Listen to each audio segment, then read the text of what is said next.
Bienvenue, je suis Nothing from 3 et dans cette vidéo, je vais vous expliquer quoi faire si votre lecteur d'empreinte digitale ne reconnaît pas correctement votre empreinte.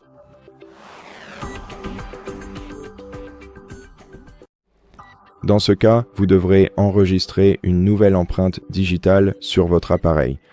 Vous pouvez le faire en ouvrant les paramètres, puis en allant dans la section sécurité et confidentialité, ensuite déverrouillage de l'appareil, empreinte digitale, confirmer, supprimer les modèles d'empreintes précédents si vous en avez sur votre appareil, puis cliquez sur ajouter une empreinte digitale pour enregistrer une nouvelle empreinte sur votre appareil.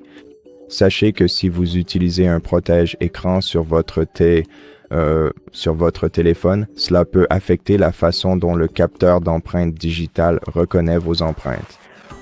Donc, veuillez vous assurer d'utiliser soit un protège-écran original et authentique du Nothing Phone, soit au moins un remplacement de très bonne qualité et fiable, car les protège-écrans bon marché, malheureusement, affectent parfois de manière significative la façon dont le téléphone lit les empreintes digitales, ce qui peut être très frustrant pour l'utilisateur.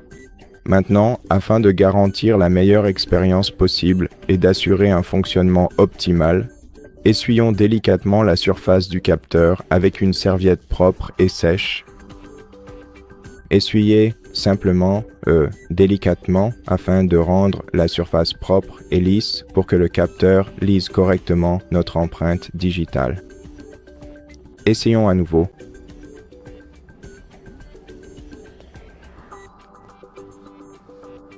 D'accord.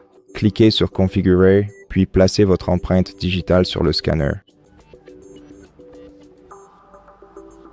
Soulevez et maintenez à nouveau en utilisant soigneusement différentes parties de votre doigt.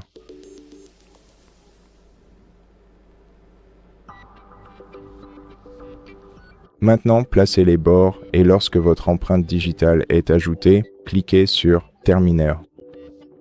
Et avant de continuer, retournons dans les paramètres de votre appareil, puis dans la section Système. Ensuite, sélectionnez l'option Mise à jour du système et vérifiez attentivement si votre appareil a des mises à jour logicielles importantes à installer.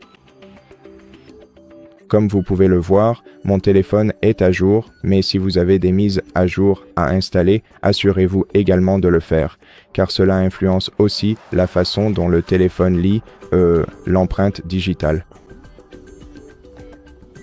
Et maintenant, avant de continuer, appuyons simultanément sur le bouton d'alimentation et la touche volume haut, puis sélectionnons Redémarrer afin de s'assurer que tous les changements ont bien été appliqués.